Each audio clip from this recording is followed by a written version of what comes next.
Welcome back to Typically with Dr. Tiffany, where we unpack life's complex layers, break through fears, and share real testimonies of resilience and growth. I'm a proud Chicago native who pushed through limited resources to excel from elementary to undergrad, spent over a decade as a doctor of pharmacy, including leadership roles at Fortune 500 companies, and expanded my journey as a published author, motivational speaker, and nonprofit board member.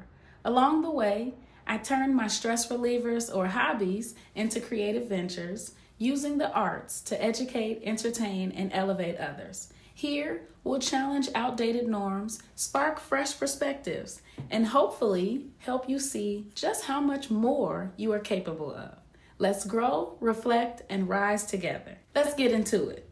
Now listen, typically, people assume that if you look nice, if your edges are laid, your fit is fire, your smile is bright, then you must be living a carefree life, right? They assume you're confident. Maybe you're even full of yourself. Oh my. But let me tell you something. That might be the last bit of control that person had left in a chaotic world. Because typically, when you look good, you feel good. But what if we flip that? What if feeling good could start from simply showing up as your best, even when you don't feel your best? The truth is, what you're seeing may not be overconfidence. It may be armor. It might be the triumph after the storm. It might be a happy, fancy-free person. But how do you know? Everyone doesn't wear their heart on their sleeve. This week, we're continuing our mental health awareness series with episode 2. The Faith and Fashion Survival Kit. Yes, survival. Because sometimes when I was overwhelmed or burnt out, the only things I could lean on or lean into were my faith and pulling myself together just enough to put on something that made me feel like me. So let this be your reminder. Before you judge a book by its cover, mind your business. No, we're here. So let's talk about the layers we all wear. Mentally, spiritually, and yes, physically, to keep showing up in a world that rarely stops to ask how we're really doing. When the world feels heavy, how you show up becomes an act of defiance and hope. Sometimes your outer appearance isn't for vanity, it's a form of internal resilience. It's not about being overly religious or being dressed to impress. It's about what brings you comfort, confidence, and clarity. Let me set the scene. The kids won't stop yelling. The job is restructuring. Your health requires more from you. Maybe some relationships have gone south and every piece of your identity feels like it's under attack. But you still have to show up. You feel the pressure, but there's no time to fall apart. And even though the movie was filmed in Chicago, Batman doesn't live here. Not sure if the bat signal is in your city, but I'm sure I can't call him for backup. You may not even have anyone checking on you because everyone is barely holding on themselves. I've been the strong friend, the one everyone came to but could not afford to offer the same support when you were in need, and that's okay. So I turned to the two things that reminded me of who I am. My faith, because I'm a king's kid. Even when no one else sees me, God does. My fashion, because we're all forced to wear clothes, so they might as well make you feel alive, right? Wearing a vibrant color on a gloomy day. Wearing a shirt that was gifted by a loved one. Pairing joy on the outside with a word of peace from the Lord on the inside. There are actual studies that show colors can enhance your mood. Getting ready can be therapeutic to not focus on worries, and of course, a confidence boost if you really need it. The point is, you don't have to look like you just rolled out of bed, even if you literally had to force yourself to roll out of bed. It's a new day, and you have the opportunity to make anything new happen. Now, this doesn't mean excessive shopping is retail therapy or causing yourself depression because you're trying to fit into unrealistic body image standards, or vain preoccupation with appearance. And this is not spending your entire salary on designer clothes.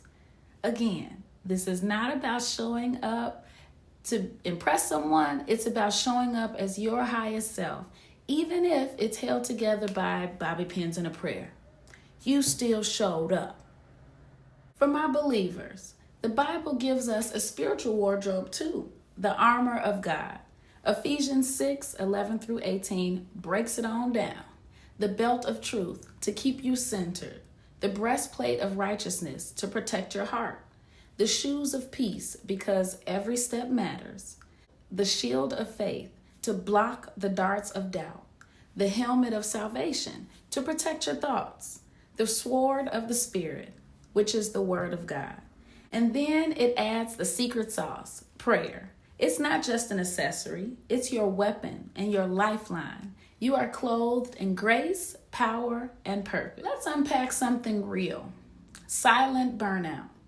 You're showing up and you do what you were expected, but inside you're depleted. Eventually, your body keeps the score. Stress becomes chest pain, exhaustion becomes physical fatigue. There comes a time when you have to realize your old re-energizing techniques are no longer proven to be sufficient. That cape needs to come off. Here are some possible changes that help me. Daily rituals. So saying a prayer, having a sip from a coffee mug that someone close to you gave you, a song that uplifts you in the morning. Weekly escapes. Maybe that's a walk in the park. That's a dance break. That's a screen break.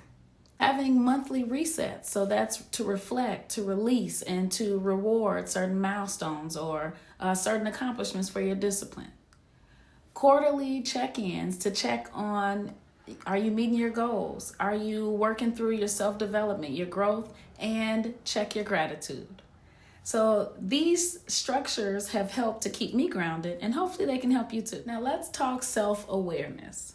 Some of y'all are wearing capes, showing up like Superwoman and Superman. And I understand, life for us ain't been no crystal stair. I get it. Shout out to all the hard workers making it happen and do what it do.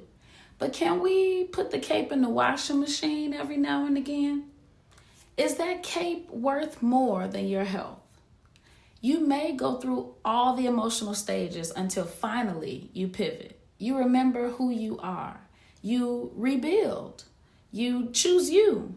2025 might just be your soft life era. I know Ari Lennox says soft girl era, but you get it. Peace over exertion. Intention over hustle. Find or create the space where your voice thrives without having to shrink, explain, or survive. Self-awareness is the first step, but action is next. Maybe you've been in a slump. Maybe it's been weeks or a month since you've got dressed and saw yourself in the mirror and said, ooh, there she is. Or maybe you're ready to reconnect to your faith, not to perform for others, but to rediscover your own joy and your purpose.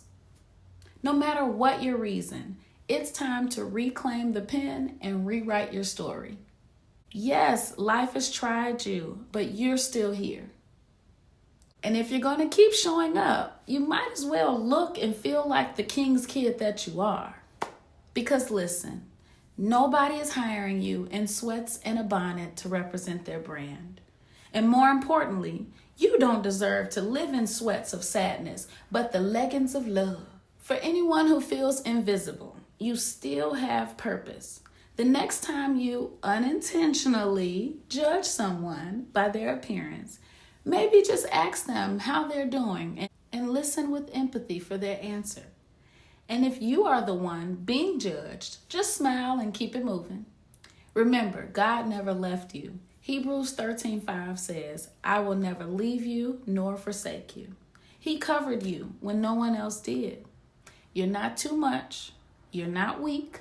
You're human, dressed with intention, covered by grace, and walking the runway by faith. I'll leave you with this affirmation or poem excerpt from Dr. Inger Burnett Ziegler's book, Nobody Knows the Trouble I've Seen, The Emotional Lives of Black Women.